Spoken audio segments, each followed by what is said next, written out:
Hello एटीपीएंस, welcome to ATP star the super learning platform. मैं आपका होस्ट दोस्त अंकुर गुप्ता और आज का ये पर्टिकुलर सेशन जेई 2023 एस्पिरेंट्स के लिए गेम चेंजिंग होने वाला है। मतलब आज के सेशन में हम लोग बात करने वाले हैं एक आइडियल टाइम टेबल के बारे में, जो कि आइडियली आपको फॉलो करना चाहिए। अक्सर बच्चों का एक कॉमन डाउट रहता है, कॉमन क्वेरी रहती है कि सर मैं टाइम टेबल तो बना लेता हूं बट उसको फॉलो नहीं कर पाता। तो आज के सेशन में हम लोग उन सभी बातों की बात करने वाले हैं जो कि आपको ध्यान रखना है अगर आप जेई 2023 को देने वाले हैं। सो मेक श्योर आप इस सेशन के साथ एंड तक बने रहे और अगर आपको सेशन पसंद आता है तो उसको लाइक एंड शेयर करना मत भूलिएगा। अगर आप लोग देख पा रहे हैं तो मैंने पूरे टाइम स्पैन को कुछ पार्ट्स में डिवाइड किया है, बाइफरगेट किया है। जैसे सबसे पहले बात करते हैं हम लोग स्लीप साइकिल की, तो अक्सर बच्चों के बीच में कॉमन क्वेरी रहती है, डाउट रहता है कि सर मुझे कितने घंटे सोना चाहिए या कितने घंटे मुझे सेल्फ स्टडी करनी चाहिए या कितने घंटे मुझे डेली एक्टिविटीज में देना चाहिए। अब सबसे पहले अगर बात करते हैं स्लीप साइकिल की, तो काफी बच्चे तो ऐसे हैं जो कि अपनी स्लीप साइकिल को रिड्यूस करके बाकी एक्टिविटीज में लगा देते हैं और काफी कुछ बच्चे ऐसे भी हैं जो कि एक्सेसिवली सोते हैं और डेली एक्टिविटीज को कर ही नहीं पाते। तो अगर मैं स्लीप साइकिल की बात करता हूं तो स्लीप साइकिल को जनरली मैंने दो पार्ट में फर्दर बाइफरगेट किया हुआ है। जैसे सबसे पहले लिखा गया है अनइंटरप्टेड स्लीप, मतलब आपको बिना किसी इंटरप्शन के अनइंटरप्टेड स्लीप लेनी चाहिए। That is approximately 6 to 6.5 hours. Generally बहुत बढ़िया रहता है। इसके अंदर आप कुछ हद तक पावर नैप को भी इंक्लूड कर सकते हैं और पावर नैप का मतलब यह नहीं है कि आप फिर से 6 घंटे और सो जाएं। पावर नैप का मतलब क्या है, आप आधे से 1 घंटे तक बीच में रेस्ट कर सकते हैं। अगर आप पढ़ते पढ़ते थक गए हैं तो आप बीच में एक पावर नैप ले सकते हैं इवनिंग के टाइम पे। उसके बाद अगर मैं बात करता हूं किसकी, क्लासेस की, तो जो आपका डेली स्केड्यूल है, अगर आप ऑनलाइन पढ़ रहे हैं तो वहां का डेली स्केड्यूल होगा, या अगर कहीं पे आप ऑफलाइन एनरोल्ड हैं तो वहां का कोई डेली स्केड्यूल होगा। तो उसके अकॉर्डिंग जनरली 4 to 5 आवर्स आपको डिवोट करना है अपने जनरल शेड्यूल के अंदर, जो आपको जनरल क्लासेस मिलती आ रही है, वेदर इट इज ऑनलाइन और इट कैन बी ऑफलाइन। उसके बाद अगर मैं बात करता हूं डेली एक्टिविटीज की, मेजॉरिटी बच्चे यहीं पे मात खा जाते हैं, वो उस डेली एक्टिविटीज वाले कंपोनेंट को खा जाते हैं और इसको इंक्लूड कर देते हैं क्लासेस में या स्लीप साइकिल में। तो जो भी आप काम करें पूरे दिन में, उसके अंदर कुछ टाइम आपको डिवोट करना है अपनी डेली एक्टिविटीज के अंदर भी। जैसे ऐसा नहीं होना चाहिए कि जब आप पढ़ने बैठ रहे हैं तब लगातार पढ़ते ही जा रहे हैं। भाई अपना दिमाग है, कभी ना कभी तो थकेगा। तो मतलब आपको डेली कुछ एक्टिविटी करते रहनी चाहिए। मान लो आपका पैशन गाने का है या किसी का गिटार बजाने का है या किसी को थोड़ा घूमना पसंद है, चिल आउट करना पसंद है, तो वो इन सारी बातों को इंक्लूड कर सकता है डेली एक्टिविटीज में। इसके अलावा जो आपका नॉर्मल मॉर्निंग का रूटीन रहता है उसको भी आप इसमें इंक्लूड कर सकते हैं।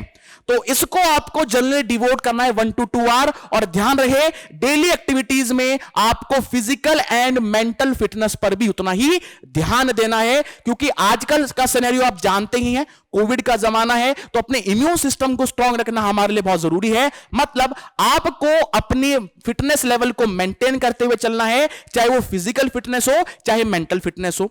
अब फिजिकल फिटनेस को तो आप मेंटेन रख सकते हैं अपनी डेली एक्टिविटीज से, जैसे किसी को जॉगिंग करना पसंद है या जिमिंग करना पसंद है। अगर मैं मेंटल फिटनेस की बात करता हूं तो मेंटल फिटनेस को सही रखने के लिए आपका जो स्लीप साइकिल है वो भी पहली बात अच्छा होना चाहिए। और एडिशनली जो भी आप खाना खा रहे हैं, जो भी आप कैलोरी इनटेक कर रहे हैं, वो भी बहुत अच्छे तरीके से होनी चाहिए। ये नहीं कि आप अननेसेसरली कोई जंक फूड खाते हुए जा रहे हैं। तो आपको अपनी हेल्दी लाइफस्टाइल अपनाना है और आपको मेंटल और फिजिकल फिटनेस दोनों पर ही बराबर से ध्यान रखना है। इसमें जनरली आप 1 to 2 आवर्स डिवोट कर सकते हैं। उसके बाद जो हमारी तैयारी का सबसे मेन कंपोनेंट है apart from classes, that is homework as well as revision.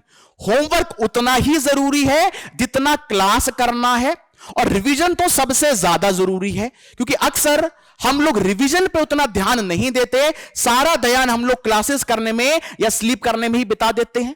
तब आपको क्या करना है, जो भी आपको डे टू डे लाइफ में होमवर्क मिलता है, चाहे डीपीपीस की फॉर्म में हो चाहे एमपीपीस की फॉर्म में हो या कोई भी आपको स्टडी मटेरियल गिवन हो, तो उसको आपको कंप्लीट करना है, अलोंग विद आपको रिवीजन भी करते हुए चलना है। अब देखो, आपका जो 24 घंटे का पूरा दिन होता है उसमें कुछ पार्ट तो आपने डेली क्लासेस को दे दिया और कुछ पार्ट आपने रिवीजन प्लस होमवर्क को दिया है। अब इसमें एक बात ध्यान रखना कि रिवीजन करते टाइम आपको उस पूरे स्लॉट को फर्दर 2 कैटेगरीज में डिवाइड कर लेना है। मतलब पहले पार्ट में तो आपको जो सुबह पढ़ाया गया है, जो लेक्चर्स आप लोगों ने लिए हैं मॉर्निंग में या इवनिंग में, उसको गो थ्रू करना है ताकि नेक्स्ट क्लास में जाने से पहले उस क्लास का पढ़ाया हुआ टॉपिक आपको ध्यान रहे और आप इजीली कोरिलेट कर पाए प्रीवियस क्लास से। क्योंकि अक्सर बच्चे सबसे बड़ी गलती ये करते हैं जो कि टॉपर्स नहीं करते। बच्चे क्या गलती करते हैं, वो अक्सर रिवीजन पे ध्यान नहीं देते। मान लो कल कुछ पढ़ाया गया है तो पन्ने पलट के वापस से देख रहे हैं क्लास के अंदर कि आखिरकार पढ़ाया क्या गया था। तो वो गलती आप ना करें। अगर वही गलती आप करेंगे तो रिजल्ट सेम आने वाला है जो बाकियों का आता है। तो अगर कुछ अलग करोगे तभी आपका रिजल्ट भी कुछ अलग आएगा। तो पहली बात, पूरे दिन को 2 पार्ट में डिवाइड कर लेना। पहले पार्ट में तो आपको वो सारी चीजें पढ़ लेनी है जो कि टीचर ने आपको पढ़ाया क्लास के अंदर। और सेकंड स्लॉट में आपको क्या करना है, सेकंड स्लॉट में जो प्रीवियस पढ़ाए गए चैप्टर्स हैं, मान लो अगर मैं केमिस्ट्री की बात करता हूं तो केमिस्ट्री में सपोज आपका एल्डिहाइड, कीटोन और कार्बोक्सिलिक एसिड का चैप्टर चल रहा है। अब ऐसा नहीं होना चाहिए कि आपका जीओसी, आइसोमेरिज्म, आईयूपीसी का डब्बा गोल हो जाए। डब्बा गोल नहीं होना चाहिए। आपको उन चैप्टर्स को भी बराबर से रिवाइज करते हुए चलना है क्योंकि हर एक चैप्टर दूसरे चैप्टर पर डिपेंडेंट है। हमारा दिमाग है, मान लो आपने कोई नई चीज पढ़ी तो पुरानी चीज तो नीचे दबती हुई जाएगी। माइंड है, कितनी चीजों को स्टोर कर पाएगा। तो आपको सिंपली पूरे टाइम ड्यूरेशन को, इनमें 9 से 10 घंटे की बात कर रहा हूं, इसमें कुछ टाइम तो आपको होमवर्क कंप्लीशन करना है। मान लो आपको कोई डीपीपी असाइंड है, कोई एमपीपी असाइंड है या कोई इलस्ट्रेशन असाइंड है टीचर द्वारा, तो उनको सबसे पहले आपको क्लियर करना है।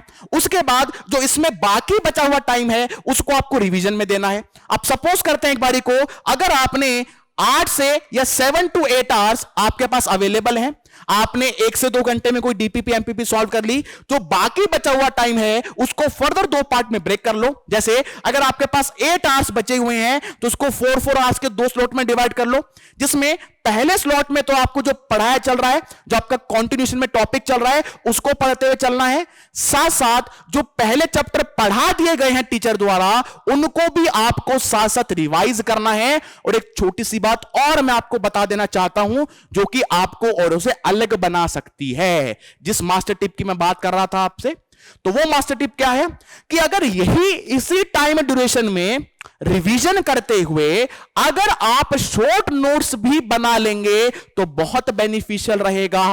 क्योंकि जब एग्जामिनेशन पास आ रहा होता है तो इतना समय हमारे पास नहीं है कि उस मोटे ग्रंथ को वापस से पन्ने पलट पलट के पढ़ें। तो आपको क्या करना है, आपको अगर आपने एक चैप्टर पढ़ा तो तुरंत से उसके शॉर्ट नोट्स बना लें। अब शॉर्ट नोट्स में क्या लिखें जी, शॉर्ट नोट्स में उन सारी चीजों को इंक्लूड करो जो कि आप बार बार भूल जा रहे हो, आपके दिमाग से निकल जा रहा है, तो उन सारी चीजों को शॉर्ट नोट्स में इंक्लूड करो। तो इसी टाइम ड्यूरेशन में कोशिश करो कि आप शॉर्ट नोट्स भी बनाते हुए चलो, क्योंकि शॉर्ट नोट्स एंड टाइम पे रिवीजन के लिए रामबाण हो सकते हैं, बहुत बेनिफिशियल हो सकते हैं।